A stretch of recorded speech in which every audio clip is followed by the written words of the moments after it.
Home is the knowledge, heaven is near. Home is the end of the fray.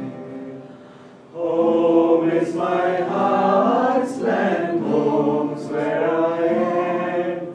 Nothing can dim the light of my soul.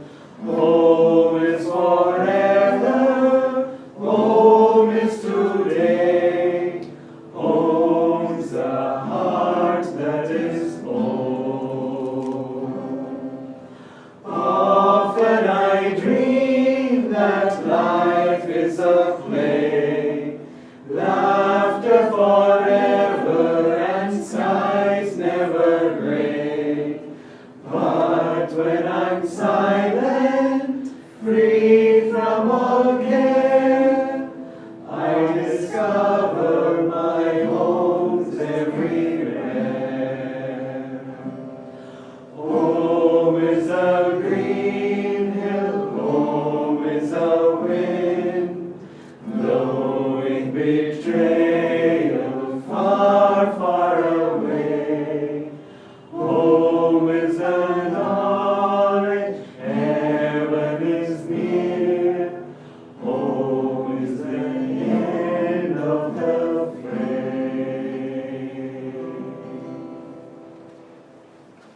And this next song is called Cherish These.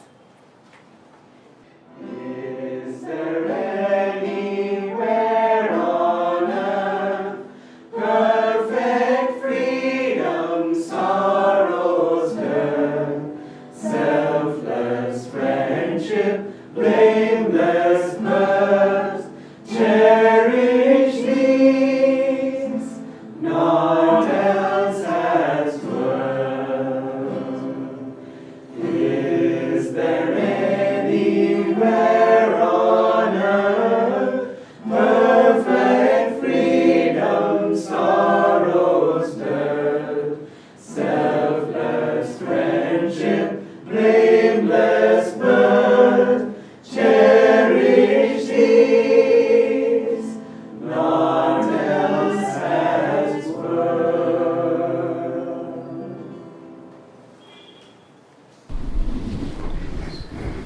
Good morning again. It's so nice to see all of you in all directions.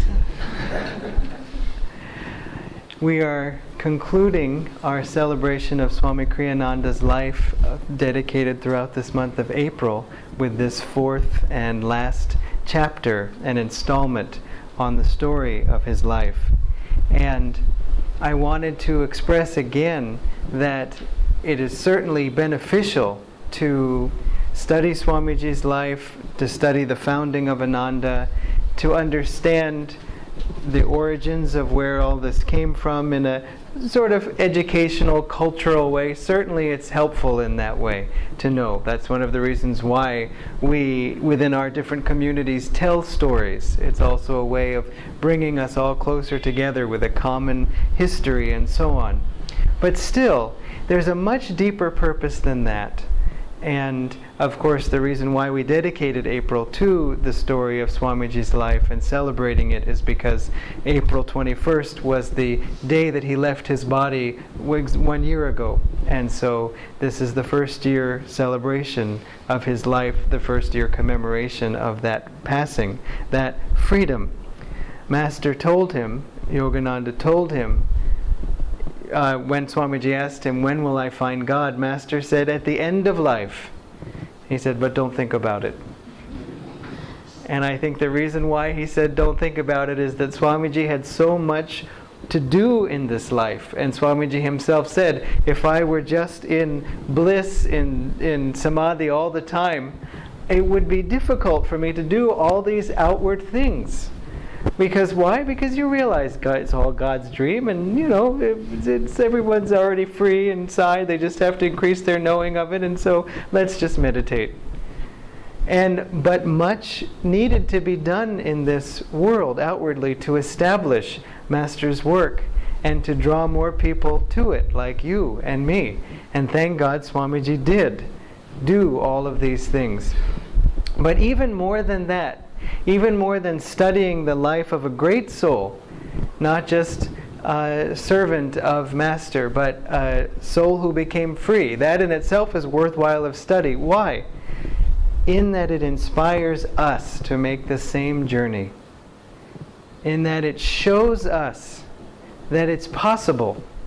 Many, many souls will find God through Yogananda as that channel, either as the one who lights the spark for them in this life to seek God in many different ways, through many different paths, and also those particularly who feel particularly and personally drawn to Yogananda as their guru. And we'll be weaving in threads of discipleship throughout this talk today, because a part of what we're having this particular satsang is a discipleship initiation for those who have prepared themselves. And so it's a special and auspicious day in that way too, and also nice that it's so close to the time of Swamiji's Swamiji's liberation. We are all trying to find freedom, and many of us are seeking freedom through Paramahansa Yogananda, as through his teachings and also through his living divine presence. Swamiji, Swami Kriyananda, is an example of one who found God through Master, just like each one of us is trying to do, if we are. And so that's another reason to study it, and to study his life, is to say, here's one who made it out. Let's follow his path out of the jail and see if the tunnel he dug is still there, and if we can use the same way to fool the guards and all those things. Let's get free. He did it, we can do it. So just to very briefly recap, this photo was taken in 1952, just a few days before Yoganandaji left his body. If you're not familiar, this photo was taken just moments before Yoganandaji left his body. This was in Los Angeles, where his headquarters was. This is Swamiji offering him a gift on that occasion. And so Swamiji met Yogananda in 1948, became his disciple the day he met him, and then was with Yogananda for the last 3.5 years of Yogananda's life in Los Angeles. He then continued to be, after Yogananda left his body, Swamiji was a part of Self-Realization Fellowship, YSS, here in India. He was the vice president, and we told the story of how through a series of unfortunate misunderstandings, he was separated from SRF by his fellow disciples. Then we told the story of how he went on to found Ananda, and this began in 1968, and one of his main missions was to establish spiritual communities, which Yogananda spoke fervently about. He said, job, temple, home, school, all in one place. He used to say it all the time, and thousands of youths must go north, south, east, and west to spread this ideal of world brotherhood colonies. And Swamiji saw that his Guru Bhais at SRF were not interested, expressly stated, not interested in starting communities at that time. He was very interested. Since the age of 15, he had been interested in starting communities. And so he took it upon himself to say, in this way I won't be competing with them, because they're not doing this, so we can do this part of Master's work. And so this was taken probably in the early 70s. And remember, Swamiji began this work of Ananda in 1968, which means he was 42 years old. And so that's when he began just the seed of Ananda at the age of 42. So sometimes people come to us and say, oh, I'm getting on the path, but it's so late in life and I feel like it's too late and all that. And Swamiji's whole life, of course, was of value, but his major outward mission began at 42 and went on until 86. So 86. He was almost 87 at the time of his passing. So it's not too late, and it's not the wrong time. It's always the right time. Sometimes we have things we have to sort out before we get on the spiritual path. You could say, yeah, because of my terrible karma, I had to spend 70 years sorting things out before I could get on the spiritual path. No. Remember, even the youngest. I got on the spiritual path at 20 and I thought, oh, this time I have wasted until now, I can't believe it. It's like, what do you want to do? Get on the spiritual path at the age of 1? I mean, nice. If you can, and some of the saints do. And at age 3 they say, Mother, Father, I renounce thee, and off to the Himalayas. But it's not typical. And we can say, well, maybe we had to become pure enough. Maybe we had to become worthy enough. On one level, if you think that way, fine. It's not always helpful, though, because it emphasizes the unworthiness and the impurity and all this stuff and trying to become deserving. We are deserving. We are just trying to focus ourselves. And it could be that if we got on the path too early, you might say, then maybe we would have left it later on. You see, in other words, it's once we could be on it securely, that's when the Guru comes. He comes when we're ready. When we say, this is what I want, this is where I'm going, and I will go the distance. And so it's whatever time it begins is the right time. So we then, in our previous chapter of Swamiji's life, ended around the time of 1990. And we discussed all the events leading up to that period. And then in the previous satsang, of course, because it was Swamiji's Samadhi anniversary, this first day of him, his liberation from the body, we focused on that and all the events surrounding that at the last chapter, even the last days of his life. But so now we're filling in from 1990 to 2013. So it's only 23 years, and so it won't take too long. Maybe just a... Obviously, there's no way we can do justice to this period, so we're just touching on particular moments and emphasizing particular facets of the diamond, but there are many. So, again, another aspect of these satsangs is that for those of us who are deeply interested in Swamiji's life and Master's life, in Yogananda's work and teachings, there can always be a little sense of, oh gosh, but wouldn't it have been nice if I had come earlier, not only just for myself, but also so I was with Yogananda in the body, or I was with Swamiji in the body, or with him in the body for longer, and so on.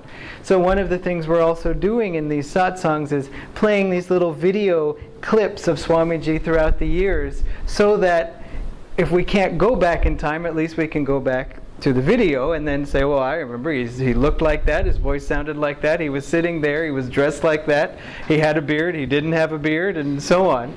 So that in a way we build in sort of a cellular memory of all of the time. And done with devotion, with concentration, it can be just as good or even better than being there, having been there at the time. Master Swamiji said of Master to everyone, he said at Ananda, he was saying, in a way you have it easier that Master is not in the body, for 2 reasons.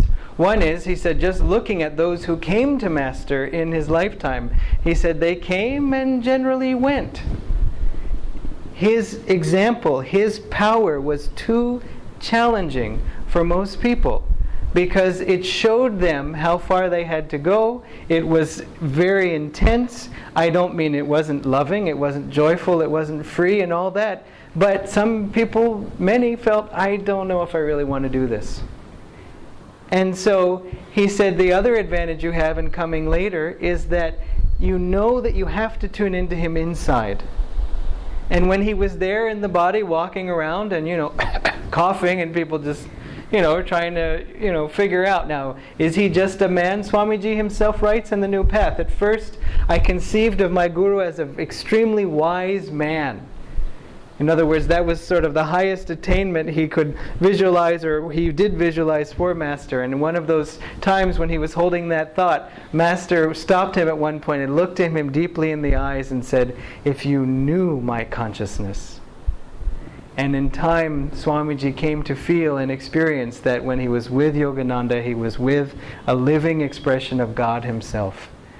And Master proved that again and again, different statements he made. I know every thought you think, he said to Yoganandaji. And someone said to Swamiji many years later after Master's passing, I know he said that to you. And of course, by extension, he meant his other disciples of the time. But is that true even now? Even for us? And Swamiji said, of course! I mean, without even a moment's hesitation. But remember, there's another ingredient to that. Swamiji asked Master, when you are gone out of the body, will you be as near to us as you are right now? And that's right. And Master said, to those who think me near, I will be near. And think about what a promise that is. Of course, he's not saying, if you think me near, then it kind of keeps the memory alive in your hearts, and isn't that nice? No, he's saying, if you think me near, I will be near. He won't come uninvited. He still will watch you, even if he is uninvited. He'll still keep an eye on you. But still, why not invite him?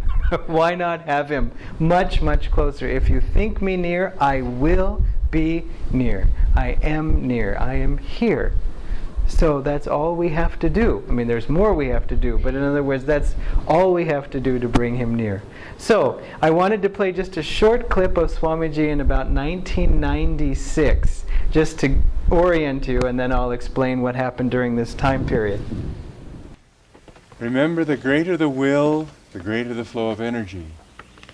Often when we use the word will, we think of tension in a sort of an effortful way.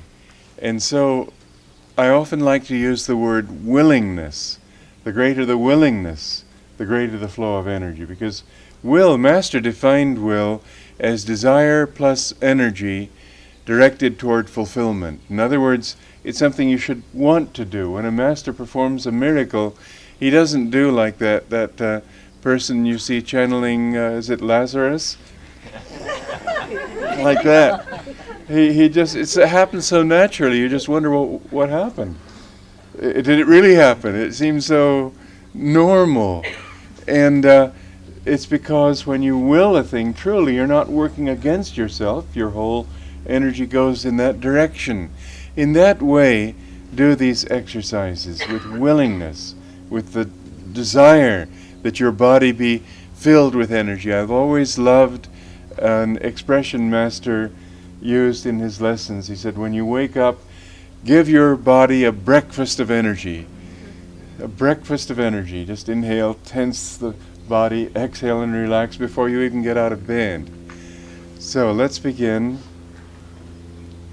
Heavenly Father, recharge our bodies, with thy concentration, with thy cosmic energy. Our minds with thy concentration. Our souls with thy ever new joy. O eternal youth of body and mind, abide in us forever and forever. Om. Amen. Double breathing with tension.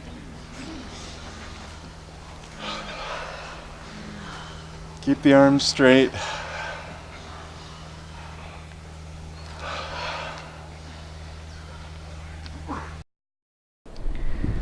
So, during this time, the 1990s, beginning with, did it advance? Okay, good. That's actually good. So, Ananda now had been going for 22 years, and so all focused at Ananda Village, and that last video that you saw was at Ananda Village. So during that time, you can imagine there was an explosion in all directions, a spreading out of Ananda to other communities. And it was a big deal to imagine living somewhere else besides Ananda Village, because for everybody that had been the focal point, and that was Ananda. there's still times some people will say, I'm going to Ananda, and they mean Ananda Village in Northern California.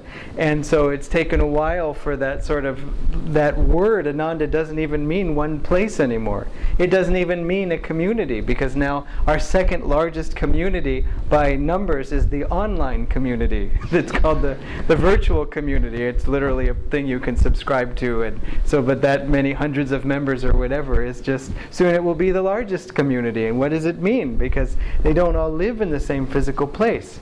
But we all understand what it means in our hearts.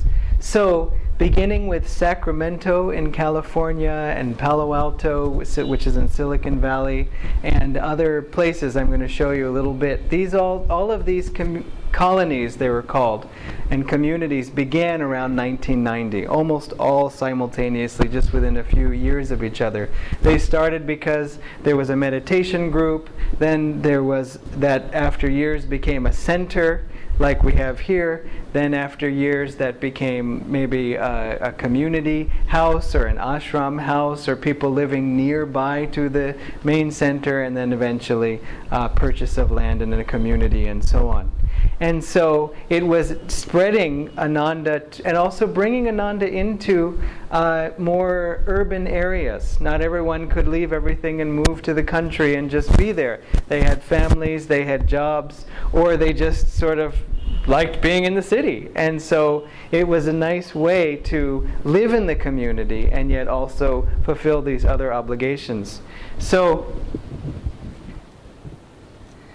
I first wanted to show you, this is the one picture of Hansa Temple, and it has this beautiful sloping roof and so on, or curving roof. This is at Ananda Village, and this is actually not the main temple anymore because everybody can't fit in it anymore.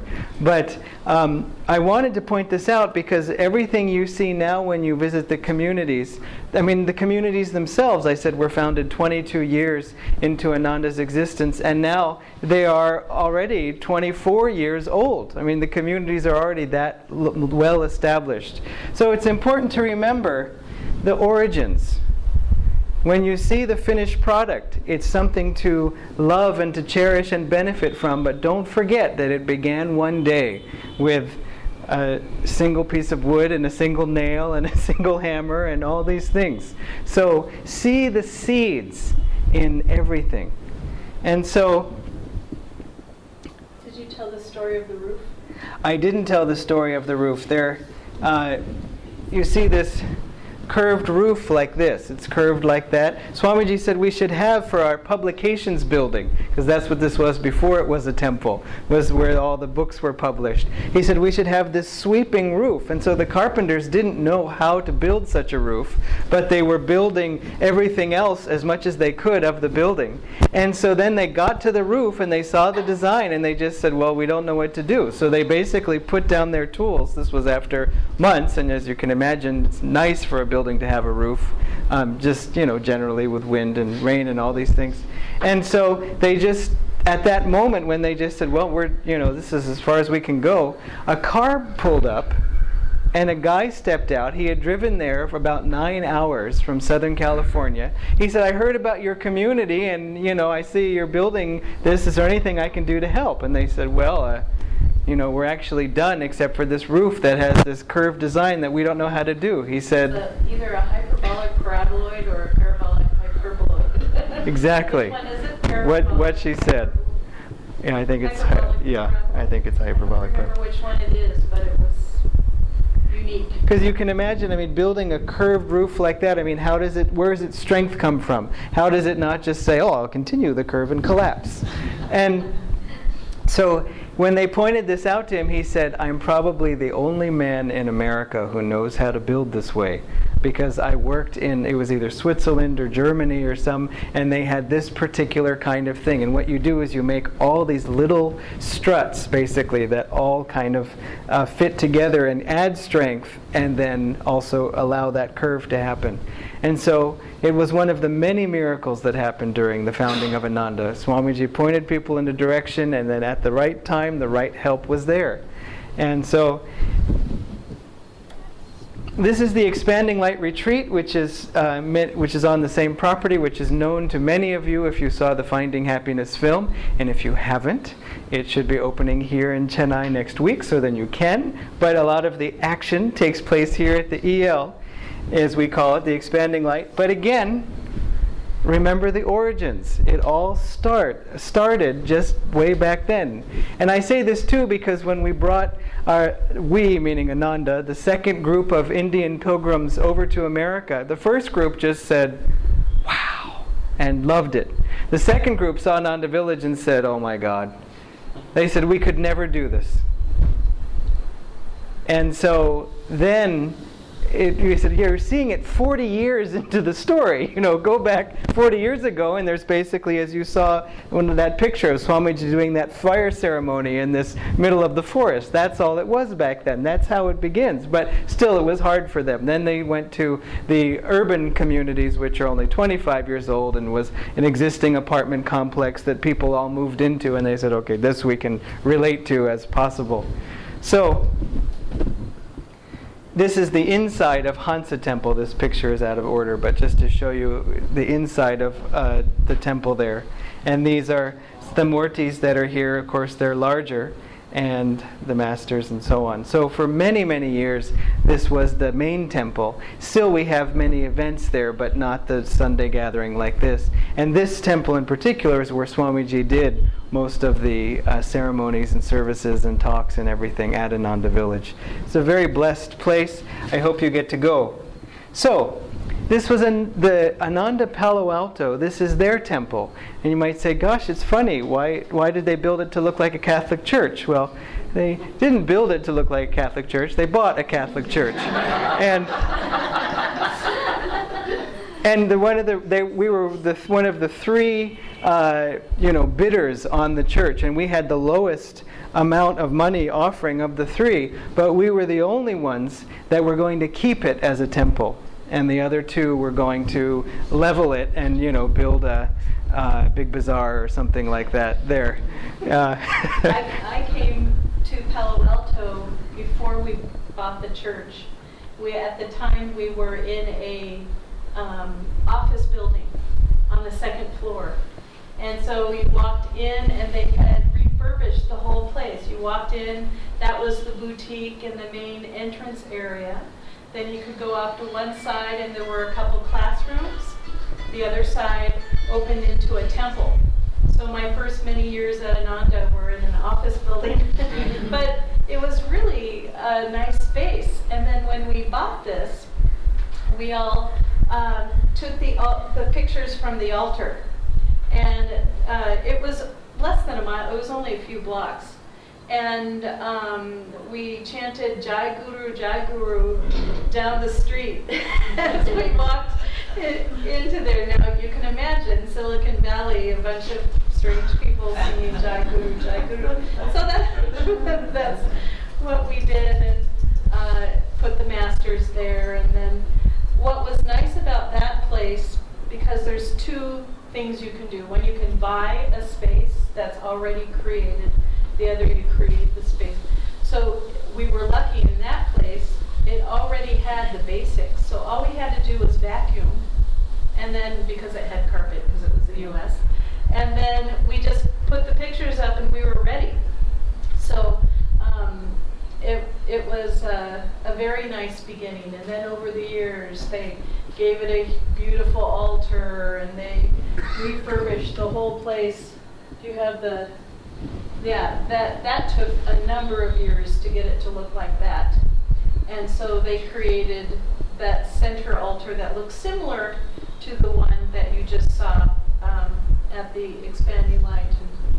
And that picture might be, I don't know if that's before or after us, probably after us. It's after us. That was when you were there for his 64th. Oh, okay, that was recent.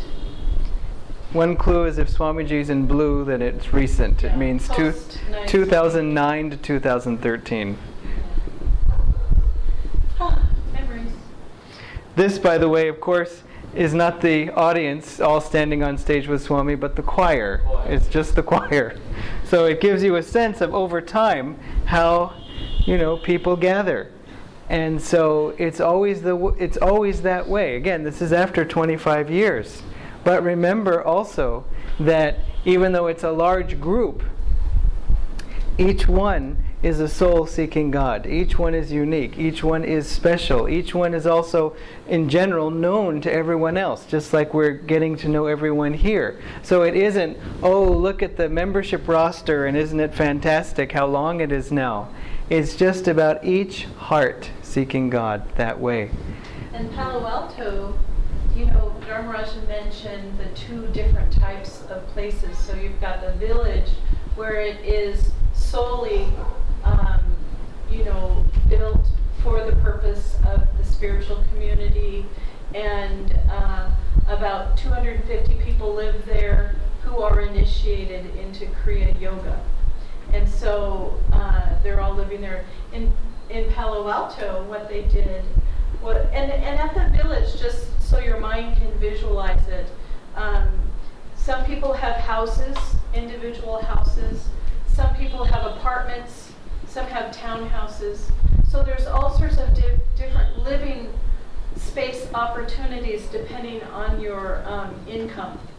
And only about 50% of the people at the village work for Ananda at the village. The rest, they telecommute, they, do all sorts of things. But everyone there has all gone through a training program in order to be able to live there, and they're all disciples, and they've all taken Kriya initiation, that type of thing. In Palo Alto, it's different. It's like a city center. So it could be something that could happen here in who knows how many years. But a apartment building complex was bought. And so everybody had their own apartment. About 75 people live in the apartment, and they've all had Kriya initiation.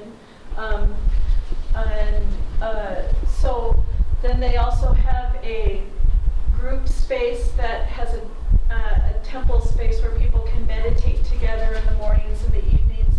And then also a community kitchen. Everybody in their home has their own kitchen, their own private space. But every once in a while, what I think during the weekdays, people would take turns making dinner. So anybody who wanted to have a group dinner could go and share with that. But none of it was required that you do that. If you felt like being at home meditating and not seeing anybody else, you can do that as well. So there's different options that Ananda has tried out. So now here in India, we've got Pune, and Pune has the housing starting to be built, and it has the retreat center. Its primary focus will be retreat center. It'll take a while before Ananda India as a whole has evolved to the point where it's ready to have families and people living in community that way.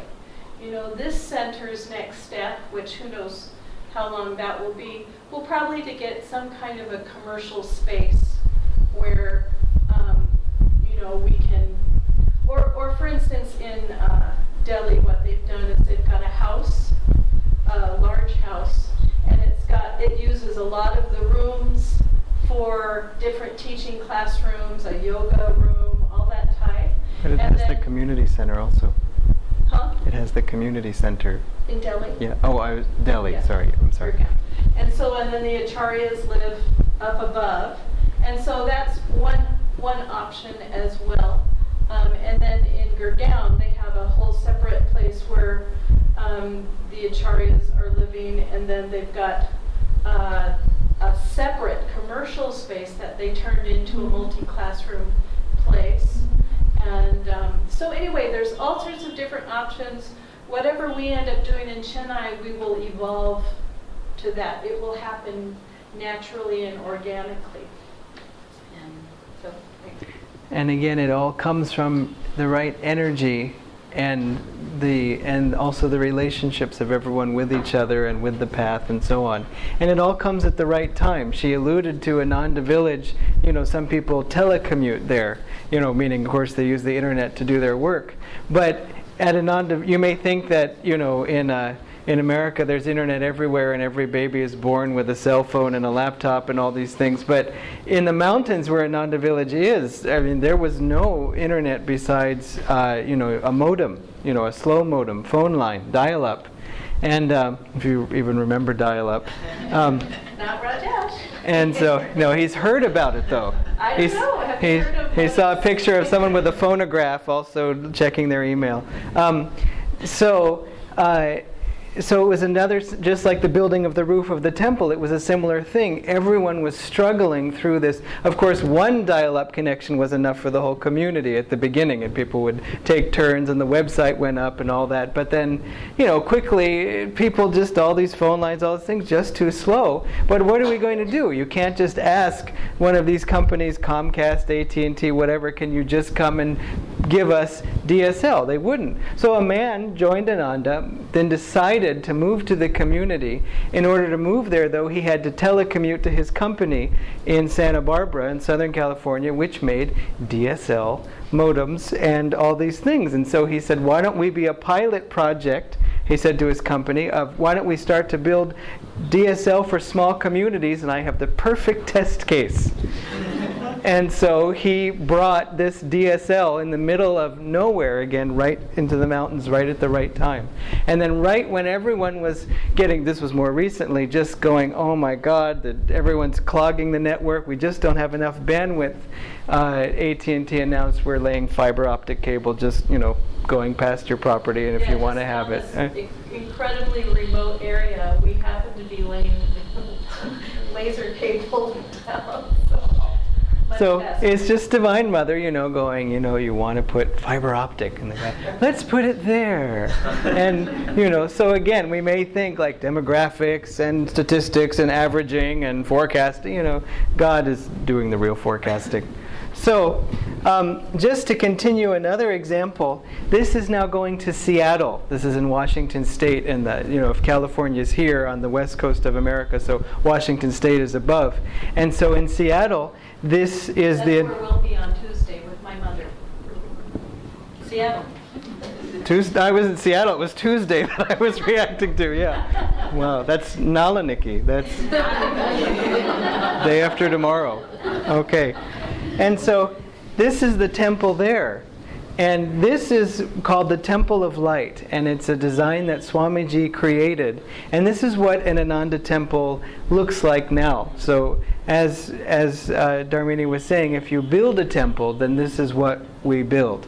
And it's a beautiful temple, and it looks sort of just like it's in on top of a hill in the mountains for all to gaze at, but it's actually on a main road, and it's right next to a Taco Bell, which is I guess I don't have to explain. So I mean, the Taco Bell is right there, and it's great because people kind of come out just kind of They just. can actually see that temple from the freeway. So many times people will be on the freeway looking, and they see that, and they go off the freeway and go and visit and say, what is this place? So. And that's another reason why this sign is nice. As I was mentioning to some of you before, it's that we don't normally call it an Ananda meditation temple. Its true name is Temple of Light, or we might say Ananda Sangha or something. But they had the idea to call it Ananda meditation temple, because if you call it Ananda temple, it doesn't mean anything to someone who doesn't know Ananda. And it also might sound like something for somebody else. But if you say Ananda meditation temple, okay, at least I know something of what they're doing there. And so this is inside the temple, another example of an altar.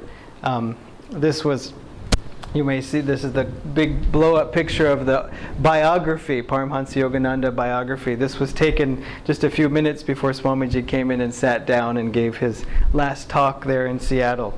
And they did a special paint job in that temple that they've tried to do in a few others, but they've layered the paint in a way to make it look like an opal, the stone. So it has an opalescence feeling. Yeah, You can see some sort of something there. It's And there the too, but ceiling this is... especially opalescent, and so of course trying to mimic the astral world. And you know who the main painter was? One of the two main painters of that ceiling was Nayaswami Jyotish, who's because he is also a painter. And I don't mean a painter like this kind of a painter. I mean this, an artist kind of painter. And so that's the other thing about Ananda is, as you've probably experienced here, everybody does everything. And it's a wonderful way. Sometimes people compete over who gets to serve the coffee and, wanting to serve in that way. And so Swamiji encouraged that from the beginning. The first building he built, the first building that was built by him. And it wasn't because he was a carpenter or anything, but he had a plan, he had a design, he built this dome, and then of course it was promptly destroyed by the winter winds and so on. So then he built a stronger dome, and then that one was destroyed, and then he built a super strong one that couldn't be blown apart. So the wind came in and lifted it off the ground, and then smashed it down and broke it. So anyway, then some carpenters came, and they found a way to help make the dome better and all these things. But those are stories from before. One picture I don't have is of Assisi in Italy. The temple looks like this. It was the original Temple of Light, the first one that was built. And again with the roof. And this is also a beautiful thing. Oh no, was it it was the spiritual eye actually. This is the bottom part of the spiritual eye. Many of you are familiar with it. This white star in the middle, the blue circle, and the gold around it. In Italy, they went to a glass blower in Murano, is the city where all the glass is blown. And so they went there and they said to a man, "Can you please make this for us?" And he said, "What is that?" He said, "I've been seeing that my whole life, every time I go to sleep. And is there some meaning? You know about this thing too?" And so then they told him this spiritual eye and all these things. And of course, Christianity is much more predominant in Rome. If you've heard of Roman Catholic, and so Rome, and throughout Italy. And so the way the spiritual eye is portrayed there in some churches is you see a blue circle with a dove, a bird, spread like this, which has 5 points also when you count the 2 tips of the wings or the tail feathers there. And so they explained that also, that imagery. And so he was just thrilled that this was some kind of universal experience.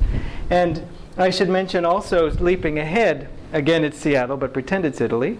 During Swamiji's memorial service, one of the neighbors, some of you heard this story, was near, not part of Ananda, was seeing this huge light coming out of this glass. It's called a cupola, this kind of shape.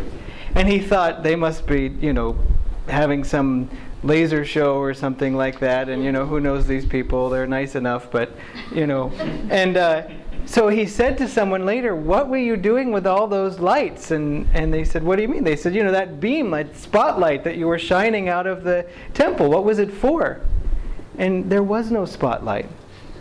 But he had seen this light emerging from the temple. And so it was a nice... Did you say this was when Swami had passed? Yeah, this was at his memorial service. Sorry, the meaning 2 days after he passed, his funeral, really, you could say. So this was when we were honoring Swamiji. Many people saw lights. They also saw lights just in front of their eyes, kind of twinkling around. A number of people had that experience of just seeing lights twinkling in the room, outside, all sorts of things. So there was quite a celebration when Swamiji passed. And in addition to that, everyone felt joy and upliftment and sorrow, obviously, also. But there was such a feeling of joy, again, as I mentioned to some of you. It was like he was wrapping his arms around all of us in that moment, in a way, just so we could all enjoy the sacredness together and not, "What did you do during that time?" "Oh, I sat in the bathroom and cried for 2 days." Just like you wouldn't want to, 10 years from now, look back and say, "That's what I did." So it was like he protected us. And then, that feeling has continued and is accessible to all. It was not that particular time or those particular people or that particular place. The reason I mentioned Italy, though, is because in 1996, which was just a few years after the energization video that you just saw, when Swami was visiting Italy, a woman who was a member there turned and said, "Swamiji, you should live here." And he sort of paused and he said, "Yes." And of course, you can imagine the Americans at the table just kind of turned and looked at him and then looked at her. And then you can imagine some of them saying, you should live still in America, and maybe now. But no, he felt not just whatever someone said to him he agreed to. He felt Divine Mother was speaking through her. One of the reasons is that Swamiji always went to the work that was at the frontier. Ananda Village in one way was always his home, but he was so rarely there. He was going to the edges of the work. He was helping to found them, or founding them, but he was also his presence there. Obviously, as one person put it, there are some things that only Swamiji can do.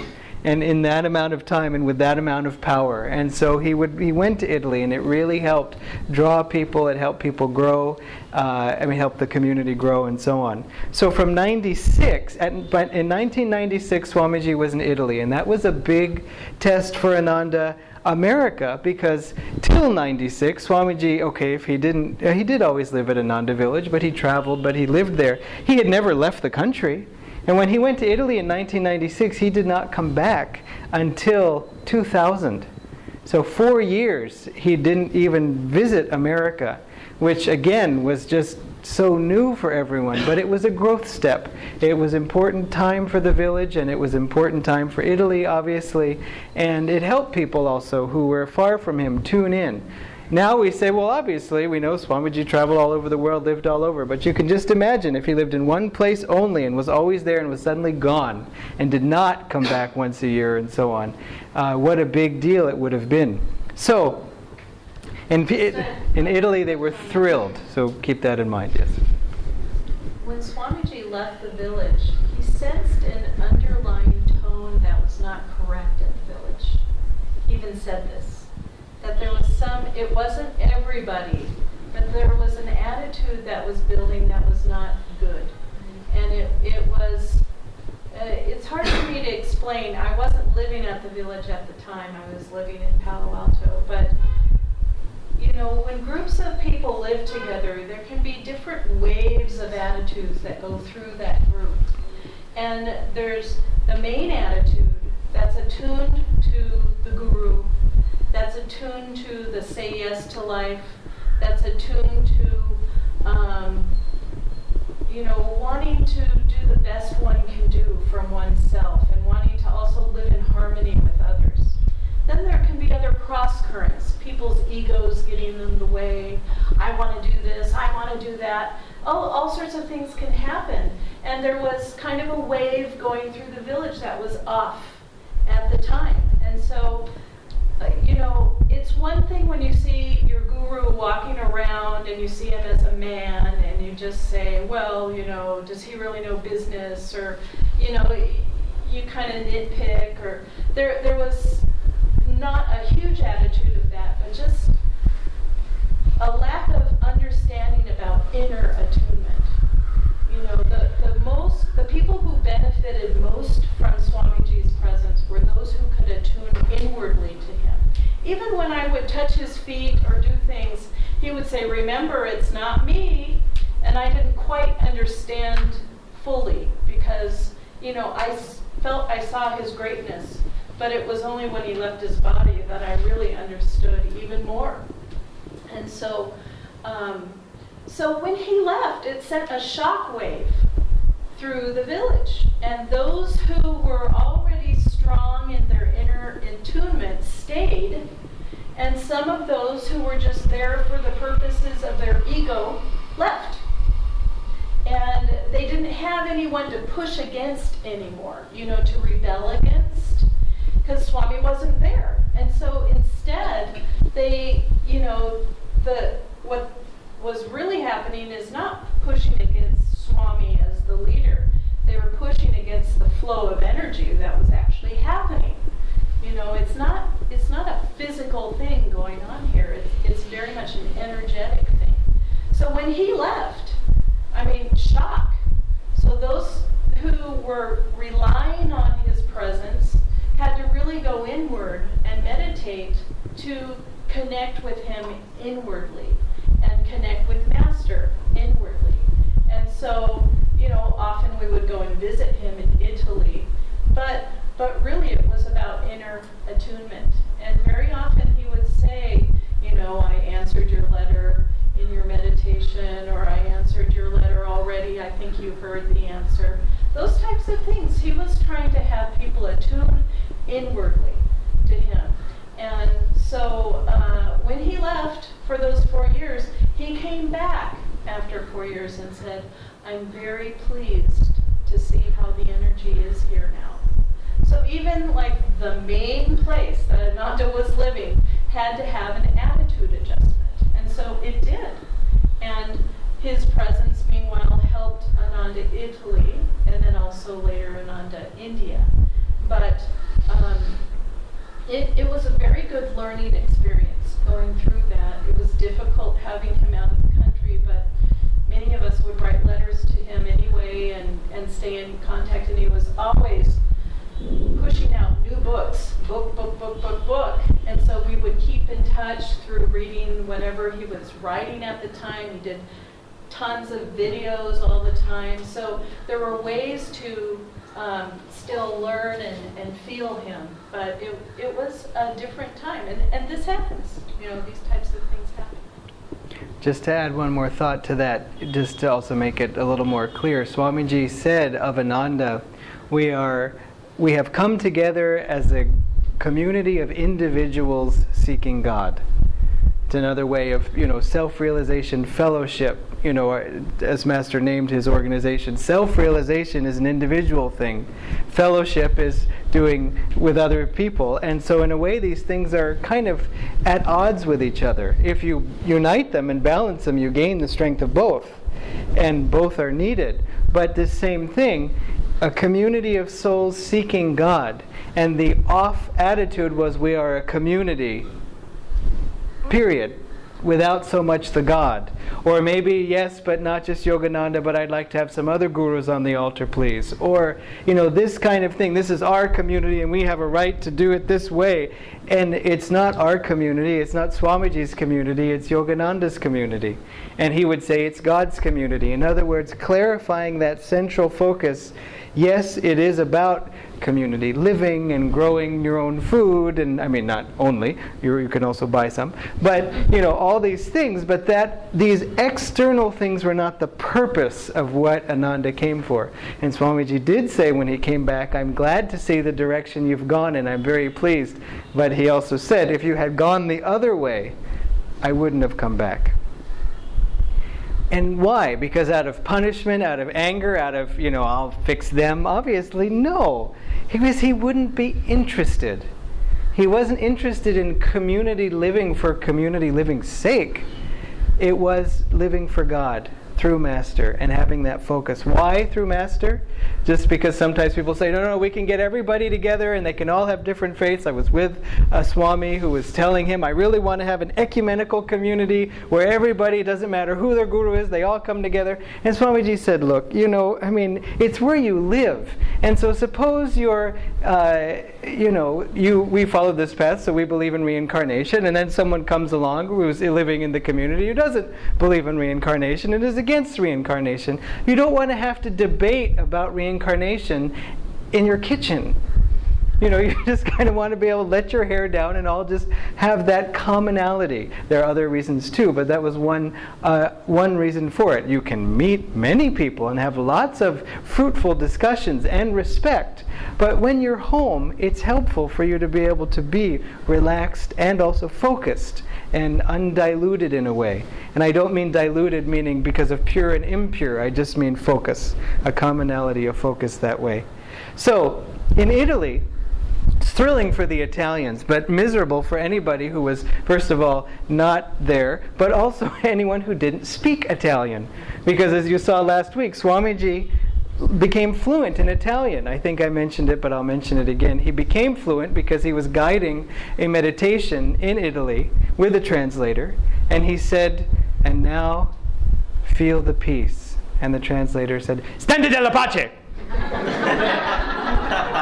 And Swamiji said, I've got to learn this language. And so he already knew Spanish, he knew French, he knew German, and he knew many languages. So it was an easy leap to learn Italian. But then he began lecturing in Italian, and for 1996 until 2003, 7 years, it was Italian. So although there were other ways he connected with us, all of his discourses we didn't follow. I mean, you had an Italian dictionary, and it's like, the most important thing Yogananda I got, said. I mean, you can't do it that way. And so then, I'm leaping ahead, but when he moved to India, the first thing, we were still in Ananda Palo Alto. That's where we met. She was in Ananda Palo Alto, as she said, from those earlier days when it was the office building of all religions. And I came to Ananda before, I was with Ananda for 3 years before moving to Ananda Palo Alto, and that's where we met. But that's where we were living together, both there living there at the same time for about 6 years. 6 years. And during that time was when Swamiji went to India. And the first thought I had, besides, I want to go too, was English. Because when he goes back to India, he'll have to speak English again, and so we'll all be able to follow all his talks too. So, what happened was, I'm sorry, I wanted to show you one more picture. This is not so easy to see, but in fact, it's not even proper yet. But oh well, this is an aerial shot of a large community near Portland, Oregon, Washington State, Oregon, California. So the state in between, where there's a large campus, and so there's a university there, and all kinds of things going on there. That's Ananda's sort of newest community, in a way you could say. If you go to ananda.org, you'll see this flash, and you'll see the better picture and all that. But that is another community that's just begun, though Ananda Portland has been there for 25 years. So then it all comes down to this house, which may look like maybe it's not in Portland. I don't know if you can tell that it's in Gorgon, maybe from the bicycle there and the special kickstand. But this is when Swamiji came to India in 2003, and I wanted to tell you I will have Swamiji tell you a little bit about how that came about. This was the house that they landed at. You may say, well, how did they come to India? That's coming. This is Swamiji arriving in India the first day that he arrived in India. I mean, after he probably was in a hotel for maybe a few days or so on, and him walking into the house. So you can think of this as, him entering India and starting Ananda India. And for years, this was the photo of Swamiji that we used as his photo. And it was taken, that's the wall of the house. So I mean, it's just right here.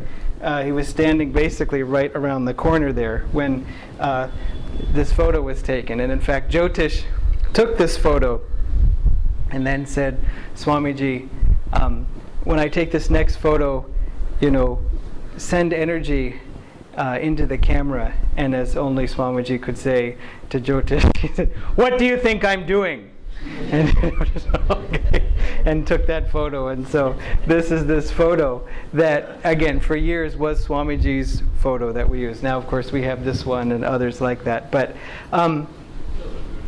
this is as the story of a little bit of, just a hint of it, just a moment or two.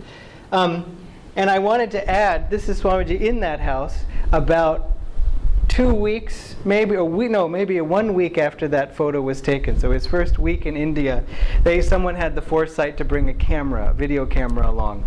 So this, I should mention that actually you're the first ones to see this video, except for the people who were there in the room that time, because these videos kind of all got archived, and somehow I got the blessing of being the archivist, and so we haven't yet done anything with them, but I thought it'd be fun to just see a minute or two from that time. So this is 2003. So this was, he's going to speak of a man named Indu, and many of you heard the chapter 1958 to 1962, when Swamiji was trying to build a temple for SRF here in India. That's actually what ultimately led to him being thrown out, was they misunderstood his intentions of building this temple there. But, so when he speaks of Indu, he's thinking of, again, think about it, 62, Nehru gave him the approval personally, and then it all just ended overnight. And he left India and never went, he did come back, but he didn't come back for years. And what about returning Master's work to India, or Master's work through him, was always in the back of his mind, and then he talks about his thoughts on it. Again, I hope you can hear as best you can. Because Indu was the one who was working with me. And I said, Indu, I just can't do anything in India unless and until I feel that my Guru wants it. I don't want to do anything. At my age, I don't know how it's possible. You can't start a big work at my age. And I said all the signs I point to my not coming.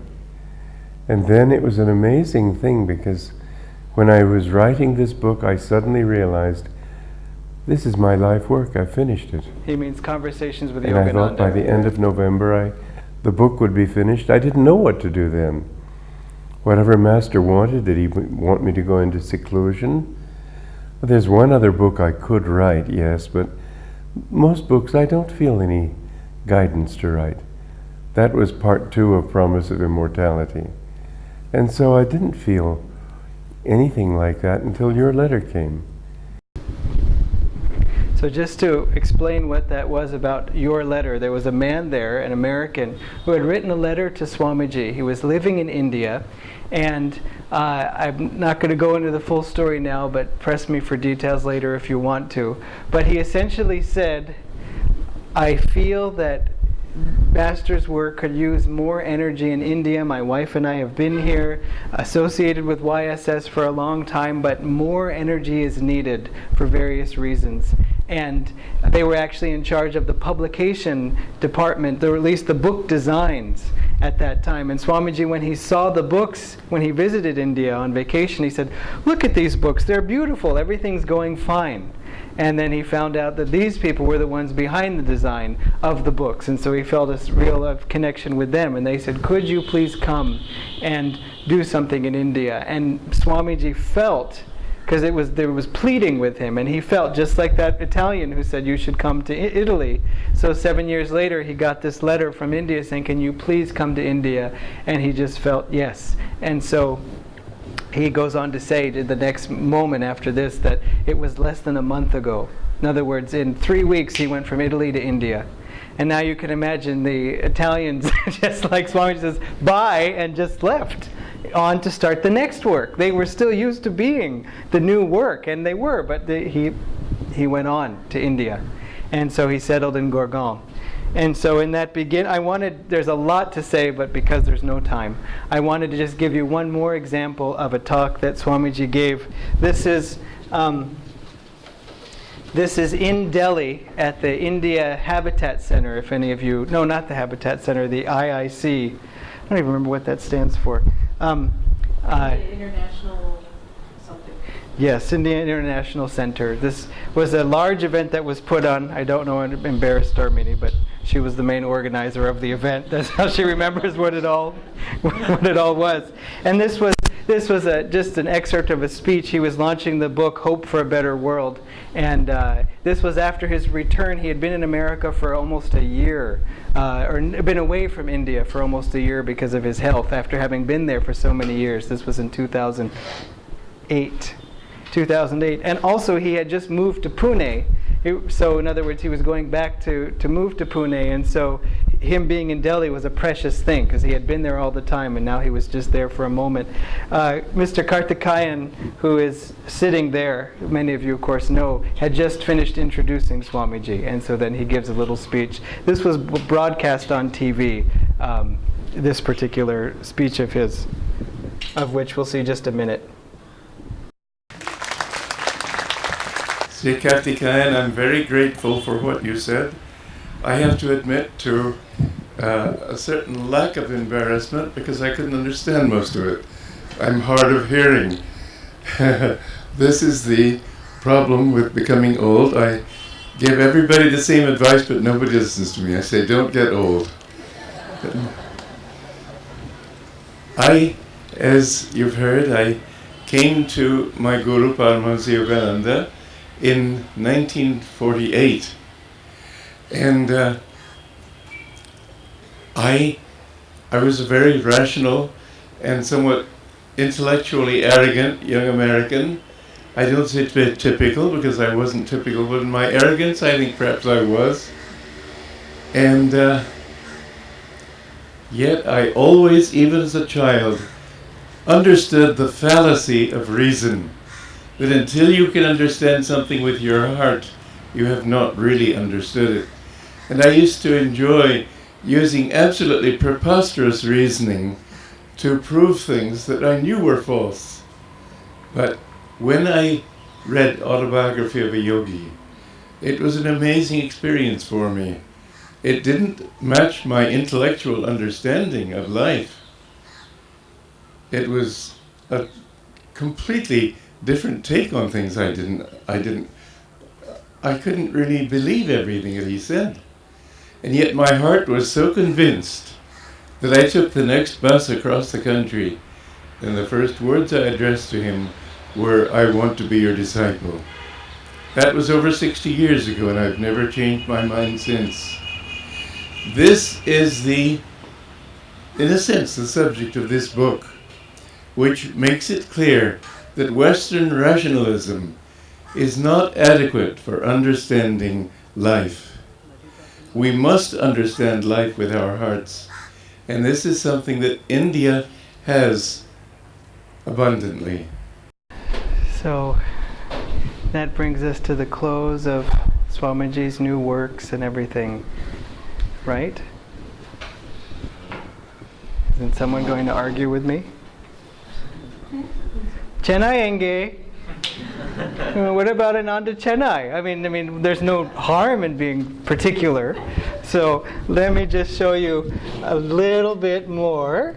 This is of, because many of you, Ananda Chennai is old enough that some of its origins are still, some of you weren't there. Oh, yes, okay.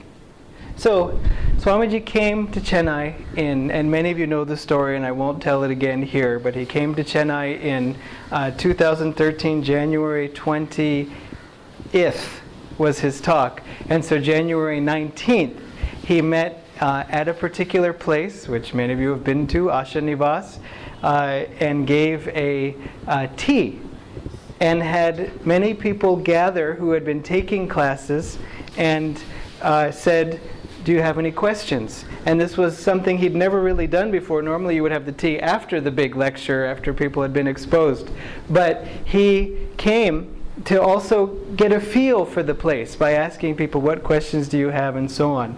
And so I don't know if those of you who know Venkatesh, who was just sitting here, and he had come there, so he was there. Raise your hand if you were there that day. Dr. Jayakumar, of course, you're in the video. Tulasi, of course, you're in the video. Dr. Annapurna, you're in the video. Karthik, I couldn't find you in the video, but I... Oh, yeah, that's right. That's why we couldn't find him. He's standing next to the camera. So, yeah. Geeta, were you there? Yeah, I think I saw you there. Sujay, yeah, I see you too. So if you watch the video, mostly it's on Swami, but every now and then it sweeps to the crowd, and then you go, oh look!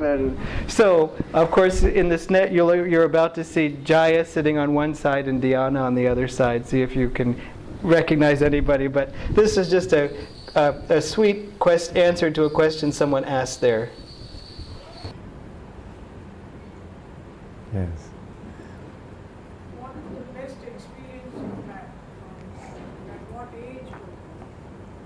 What is the best experience you've had and at what age?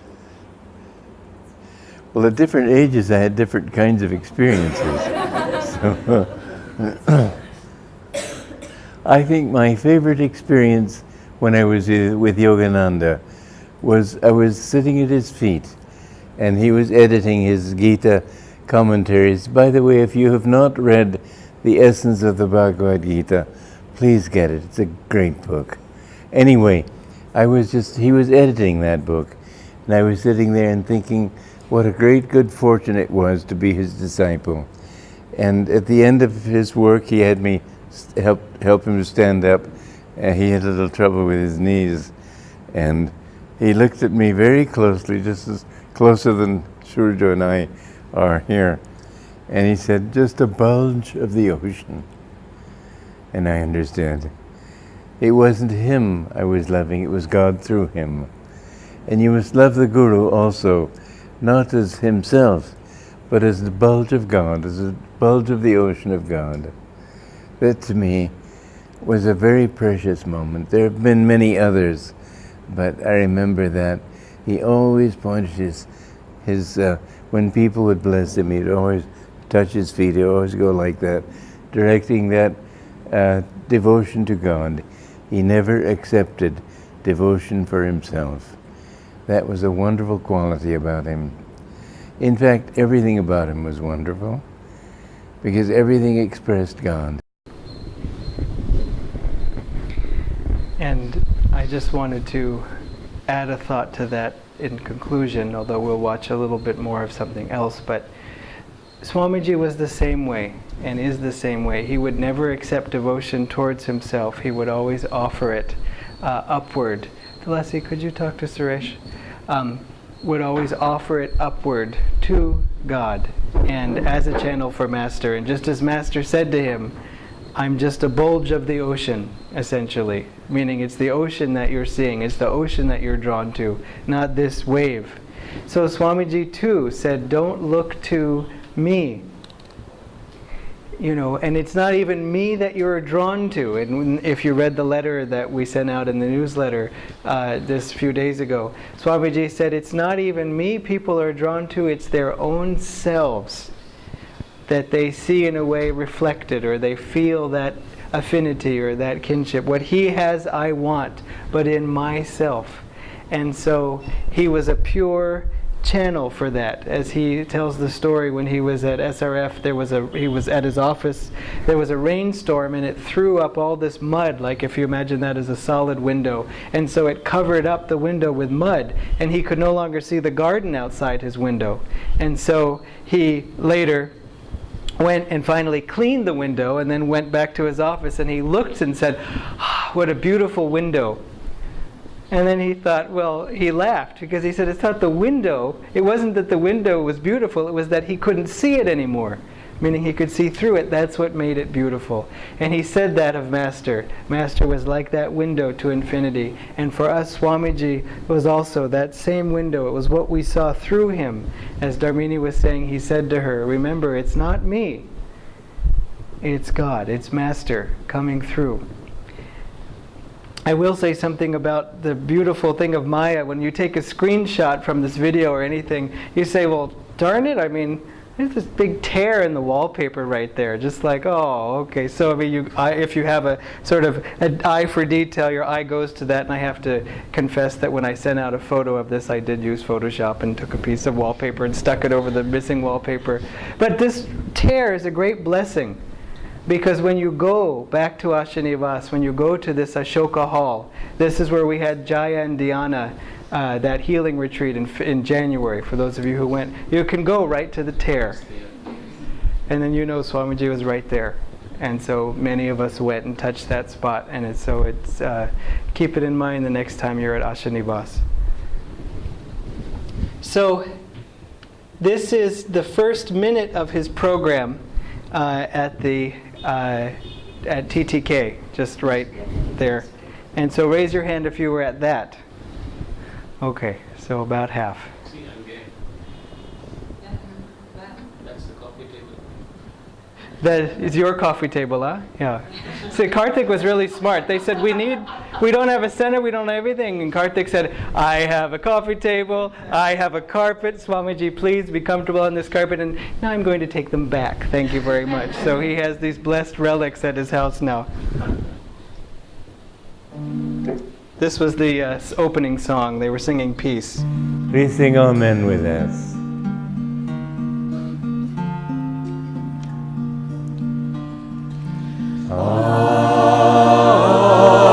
Amen. Amen.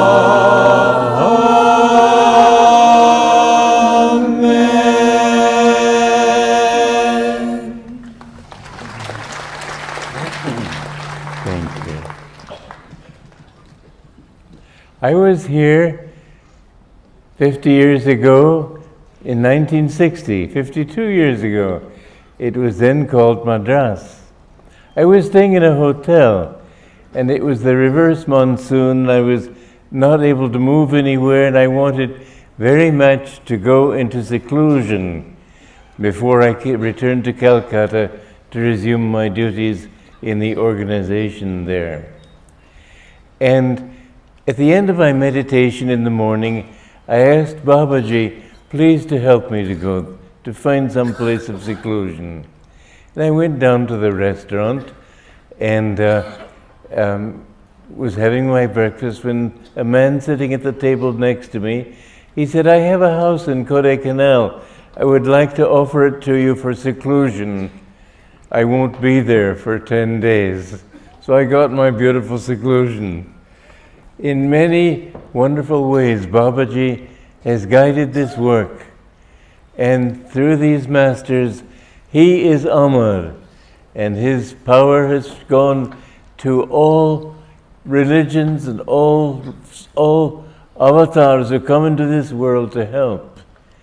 And I am deeply grateful to be able to represent him as well as my guru and my entire line of gurus.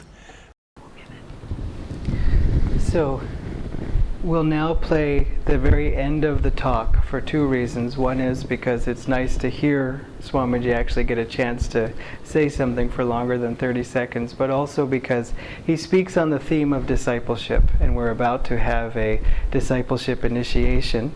And so if you are taking the initiation, or if you've already become a disciple, listen to these words. Even if you saw him in person, listen to them again in a new spirit. But no path can sum up this great perfection. You must be loyal to your path. If you've chosen one, walk the counter first, decide which you like best.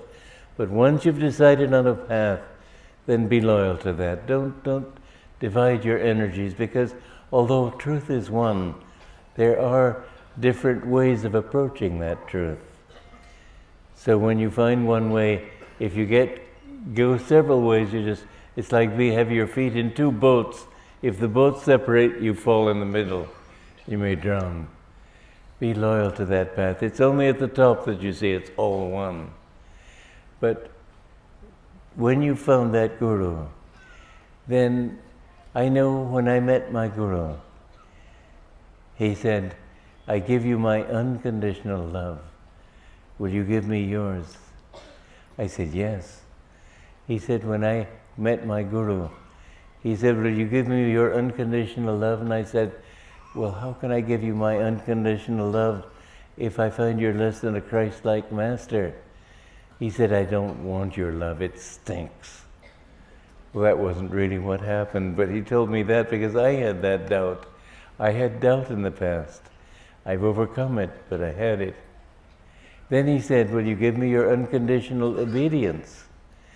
And I said, well, what if I think you're wrong sometimes? He said, I will only ask of you that which God asks me to ask you, tells me to ask you. I said, in that case, I give you my unconditional obedience. And I knelt at his feet, and he made me take the vow. He put his hand over my heart, and for 2 minutes, his arm was vibrating. But in those 2 minutes, I was freed of much karma. A guru without a guru, people say to me, do I need a guru? I said, no, you don't need a guru. Just go on being your own guru. But if you really want God, then you cannot find him without a guru. You absolutely must have a guru. And there must be some physical contact with him. It's not enough to read about him in the pages of a book. You can accept Krishna as your guru, but he has to work through an instrument. When I met a liberated master here in Nellore, near Nellore, Buchiyaredipalayam, his name was Sri Rama Yogi. He was a disciple of Ramana Maharshi. And I spent 4 days with him. And he said that there was a Saint Namdev, 2 saints in a village. One was Namdev, the other was a potter. He made pots. And there was a big congregation, big mela, and many people came, disciples of each of these different saints. And the potter, as potters do, went around slapping people. And when he came to Namdev, the other people took it because they thought he was a saint and giving him some sort of test. When he slapped Namdev, Namdev said, "Why did you do that?" And the potter rose to his feet. He said, "There seems to be a crack in this pot." Namdev was very humiliated. Everybody was laughing. And he went to Krishna, where he worshipped him in the temple, and Krishna appeared to him. And Krishna said, "Well, I can't help it. There is a crack in that pot. Then what can I do to get rid of it?" And Krishna said, "Well, you need a guru." "But I talk to you, Lord. I see you daily in vision. What do I need with that?" Krishna said, "I can give you inspiration. I can give you wisdom. But to find me, you have to have the touch of a guru. Such is my law." And Namdev said, "In that case, Lord, will you help me to find a guru?" And Krishna sent him to a guru. Well, I'm not going to finish that beautiful story because it'll take too long. But the point is, try to find somebody. A guru is somebody who doesn't want to be a guru. Somebody who wants disciples is not worthy to be a guru. Somebody who considers people his disciples is not worthy to be a guru. He is a guru who, like my guru, said God is the guru. He said, "I killed Yogananda long ago. No one dwells in this body temple but God." If you can find someone who has that consciousness, do what he says, even no matter what it be. Somebody came to Babaji, and Babaji said, "You're not ready for my acceptance." And he said, "If you don't accept me, I'll jump off this mountain." Babaji said, "Jump then." He seemed very indifferent. So the man jumped. Then they brought him up there, and Babaji said, "You passed a difficult test. Now you're worthy to be accepted." But whatever test the Guru gives you, I've had my share. Remember this, God loves you. There was a story of Saint Teresa of Avila. She went through many tests. She was very sick all the time, all sorts of troubles. In her old age, she was wanting to cross the mountain stream to reach another place where she wanted to found a new monastery, and her horse lost its footing and she was swept away in the current, and all her nuns or disciples thought she was drowned, when suddenly she found herself on the opposite bank. Her clothes were dry, and Jesus was standing in front of her. And Jesus said, "Don't feel too badly, Teresa. This is how I treat all my friends." And Teresa said, "No wonder you have so few friends." So don't worry about the tests. But if you are firm in your desire for God, I pray that everybody in this audience will find Him. God bless you.